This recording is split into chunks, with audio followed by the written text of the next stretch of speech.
Hey everyone, my name is Chad. I'm actually doing this video to tell people how God has changed my life, how God has used the North Georgia Revival to change and save my life.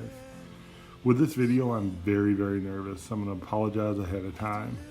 So I may stutter, I may pause for a moment, but my goal of this video is to show people how God has took me out of darkness, how it took me out of the pit of almost despair, how it's bring me back and to give me this joy that I can't explain, and how God has shown me his love multiple times.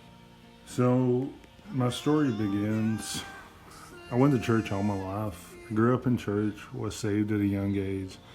So I knew the Lord and the teachings. I knew that Jesus died on the cross, rose again 3 days later, that you're supposed to get saved, and then you get baptized. What I didn't know at the time was there was more. There was a lot more with the Father and the Lord. I went off and on through church. I went through youth until I graduated high school. I met my wife at Ingalls Markets, and then we got married. During the time where I was dating my wife, I would call myself a Christian, but I would only go maybe one Sunday a month, 2 Sunday a month, if everything was good. When I got married and moved out, I still called myself a Christian, but I would go maybe once every 3 months, once every 6 months. 3 years after we got married, we had our first son, our only son, Lucas. Lucas was born with special needs. At one point, they told us that he was going to be mentally challenged, but he was later diagnosed with autism. And being a first-time father, I want to be honest with you, I was so mad that he was not normal. I would have a child that would flap, or that would open and close the door constantly. He thought that was the best thing in the world, and I just wanted a child I could play ball with, or I could just play outside with. I could just do something that was what I would always say normal. I was so mad. I would actually look at God and blame God. I said, God, why did you give me a autistic son? Why did you give me a special needs son? Why didn't give me a normal son? I would almost I was resentful toward my newborn son. I had so much resentment toward God, toward my son. I said everything to God. I told him I hated him. Then I said, maybe I did something wrong. Maybe God hated me. I'd call God every name in the book. I went to church once with my son when he was small, when he was newborn. And I said, no, this isn't it. It just didn't feel right. So the next 12 years, I let God do his thing and I didn't mind. To be honest, I thought God hated me because he gave me a special needs son, not a normal son, so I left him alone. And that's the funny thing. When you do that, it lets the devil creep into your life. You know, it says in the Bible that the devil is waiting like a lion to pounce, and I allowed that. Excuse me. So I went into a deep depression. I lost my job after 15 years. I started to drink just heavily, trying to numb the pain. I remember thinking, well, maybe God does hate me, or maybe, just maybe, I had that enemy whispering in my ear. Maybe God does hate you, or maybe he's not even real. So I just numbed this, so I kept drinking. I was suicidal. I hated my life. There was times I wanted to kill myself. I think I even tried to kill myself on a couple of times. The one time it was my lowest was on Christmas Eve. I tried to give myself alcohol poisoning. I tried to drink so much that I would die on Christmas Eve. I didn't care about myself. I didn't care that my son or my wife would find me on Christmas Day dead. I remember waking up on Christmas Day mad that I was still alive. I remember watching my son open his presents. I was hungover. I had whiskey streaked on me. He was flapping. I was so mad that he was not normal. He opened up one present. And I was so mad at him. I just remember being so mad. That was one of the lowest parts of my life.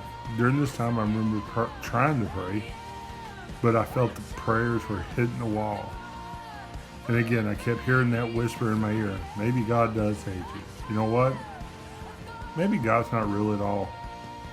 So I finally decided, he's not real. I knew someone was up there, but he wasn't real. So I quit praying altogether. I knew there was a higher being, but I knew it wasn't God. I got a job at Best Buy, but what I didn't know was God was putting something in place. He was putting all a plan back together, even back then. I was so bitter back then. I didn't want to be alive. I didn't want to be at work. I didn't want to be at home. I hated my life. I would stay at work off the clock. I would go in at 7 a.m. and not go home until almost 9, just because I did not want to spend time with my family, especially my son. I would stay off the clock just to hang out. I honestly, as I said it before, I had resentment toward him. I love him to death, but I was so mad and upset. He was born special needs. He wasn't a normal child. A couple of years after I started working at Best Buy, I remember watching my family's house burn to the ground. A family that loved God all their lives, went to worship God all their lives, and lose everything. And I remember saying, if that God loved you, why did that God take everything from you? During that time, I wanted something, but I couldn't find it. I just wanted to be dead. One thing that would just fill that void, just make me, that numbness I have with drink more and more. I was so unhappy. I had an anger problem. I would yell, scream. That's when my wife finally had enough. She told me, get on some antidepressants or I'm on a divorce and I'm taking the child. So I went to the doctor to try to get on some antidepressants to get happy. I knew I was making her life unhappy. I remember telling her, I should just kill myself and you can have the insurance money. You and Lucas can have the insurance money. During that time, my anxiety was so bad, some people would say, hey Chad, how's it going? And I'd cut you out at the drop of a hat. I finally got on my pills, which I called my happy pills. Ended up getting on 3 different pills and some high blood pressure pills because I was so strung up with anxiety, so wound up. When I was on them, I was medically happy, but I knew I was still missing something in my life. I knew it wasn't God, so I looked into different things. I looked into different religions. I could never find one that filled that void. I looked on a bunch of different religions, never found it. I looked into different lifestyles, never found that filled that void. Through that time, I still drank. I still had a bottle of whiskey, trying to fill it. But I was just so, if I wasn't on my pills, I was so unhappy. I just wanted to die. About 25 years ago, I went to Cross Fellowship. And I still to this day, I'm going to say it was God. I don't know why I liked him on Facebook. I started seeing videos of that revival and people getting baptized. And to be honest, I used to make fun of them, saying, that's stupid. That's just dumb. You're going to hear me say dates a lot because these dates mean a lot to me. On April 7th, I saw the video start and I said, I got a bright idea. I'm going to go prove that revival wrong. I said, that preacher there, Todd Smith, was just there to get people's money. He's a charlatan. There was no way in the world that quote-unquote God was in Dawsonville. I'll never forget it. As soon as I drove on that parking lot, you could feel something. There was a heaviness. This is where I had my coincidences, I used to call them. I thought it was just I said, that's a coincidence. I thought it was just me being nervous. But I walked out and I met Mr. Tom Fowler in the parking lot. He welcomed me in. He was smiling. And I never forget, I made fun of him. I honestly thought he was crazy. Something was wrong with him. Why is a guy smiling when it's 112-degree weather out here?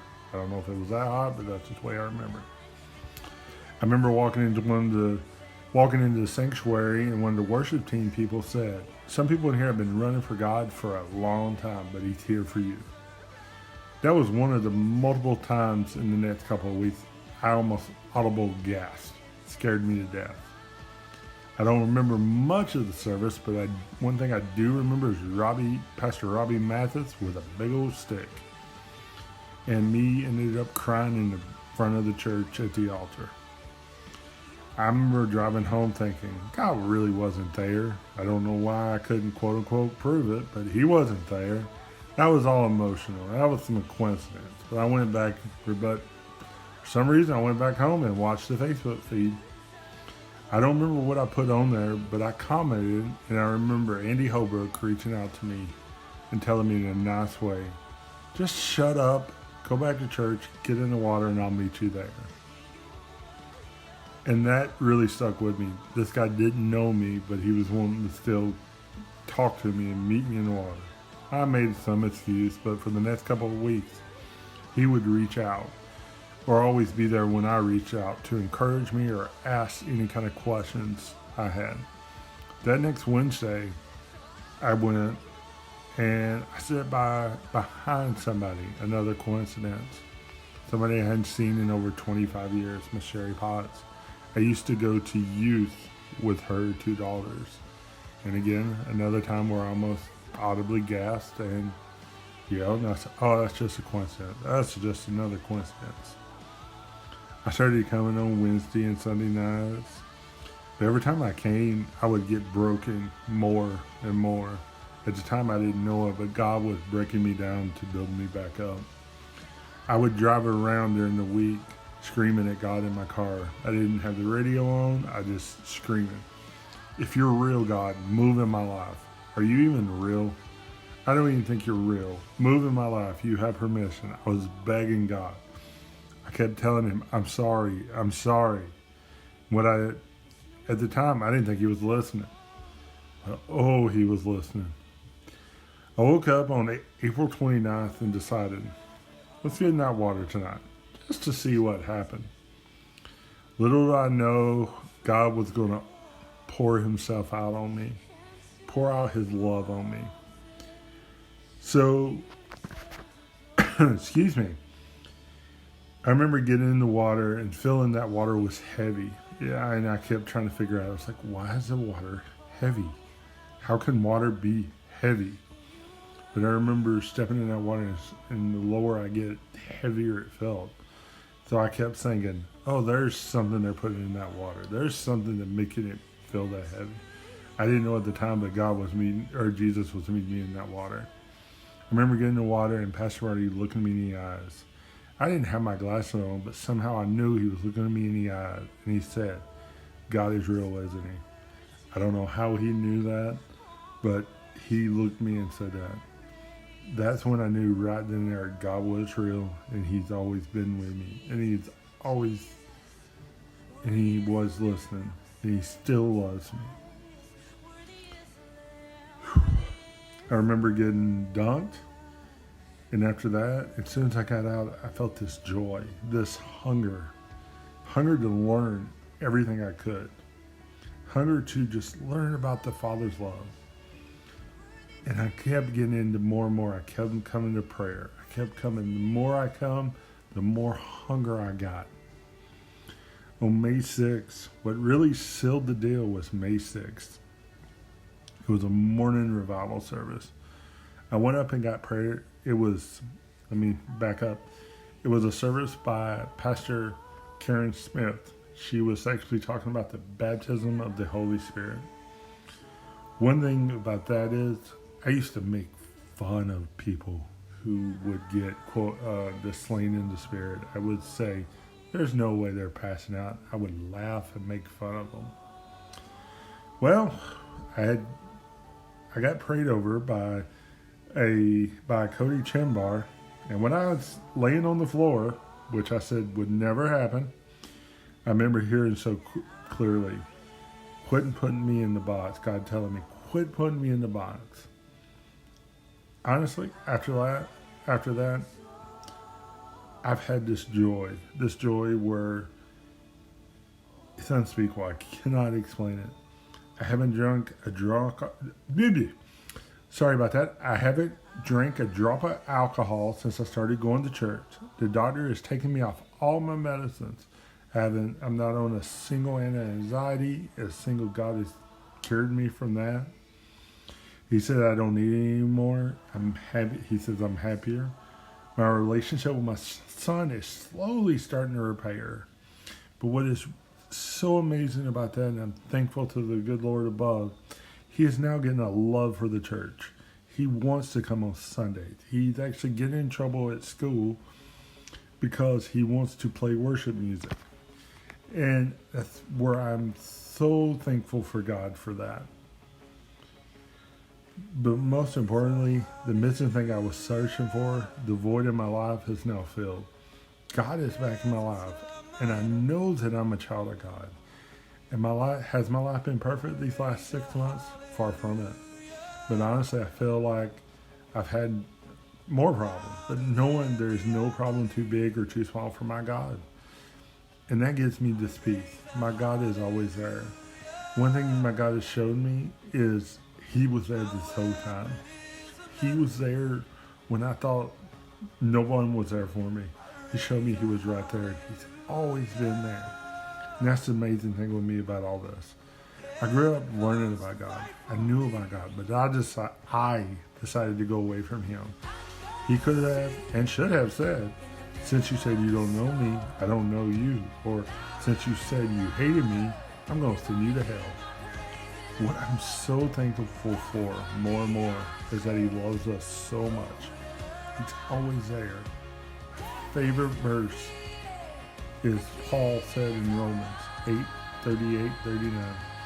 For I'm convinced that neither death nor life, neither angels nor demons, neither the present nor the future, nor any power, near height nor depth, nor anything else in all creation will be able to separate us from the love of God that's in Christ Jesus our Lord. He loves us that much, neither angels nor demon nor any power can keep us separated from the love he has from us. He just has to come to him we just have to come to him humbly and just ask for forgiveness.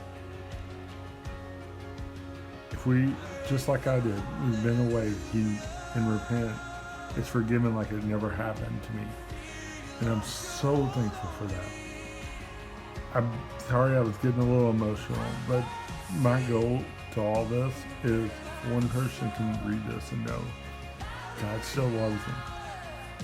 I don't care what you've done, what you've said to God. God still loves you. God's still there. God has never left you. I can tell you this right now. God has never left me. God has never left me. I can tell you each time where I can tell you multiple times where I hated myself, hated my life, and God has showed me he was right there. Just saying, Chad, I was right there. So if you're saying, Chad, God will never forgive me or he will never love me again, I promise you, I promise you, I promise you, I promise you, if he can change my life, he can change your life. So thank you if you got this far, thank you. Then someone looking at the camera. If you made it this far, thank you. Thank you. This has been one of the hardest things to actually get out because I had to redo this around 4 to 5 different times. All I know is God has changed my life. He has changed my life. I am no preacher whatsoever. I don't even have probably 3% knowing what's in that Bible, but I'm learning daily, and that's the thing. There's things I do know, though. I do know that I'm a child of God. I do know that. I do know the Father loves me. He has forgiven me. I don't know if one person will watch this or no people will watch this. But if you do watch this and think, well, Chad, you don't know what I did. You don't know what I've done. God would never forgive me, or God will never love me because of X, Y, Z. I don't care what it is, but one thing I do know 100% God has and will always love you. And He will forgive you. And it says in the Bible, you just have to humbly ask. And this stuff is washed white as snow. When Jesus died on the cross, His blood covers it. We just have to humbly go in and ask. But thank y'all for watching this. Thank you. This is, like I said, this is one of the hardest things, but I want someone to know, I want everybody to know actually, that how God's changed my life and that God still loves them. Still loves me. Thank y'all. Love y'all.